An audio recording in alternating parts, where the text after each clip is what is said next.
how to enable dark mode on WhatsApp. Hey everyone, welcome back to the channel.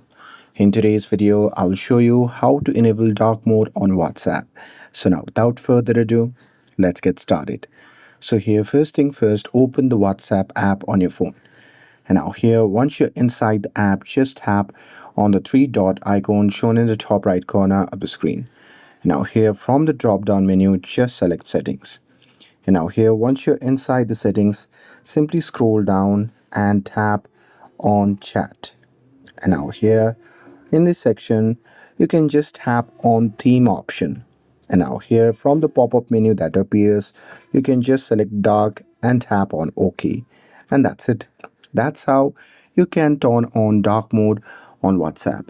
With this, if you found this video helpful, then don't forget to like, share, and subscribe to get updated for more videos. Thanks for watching, and I'll see you in the next video.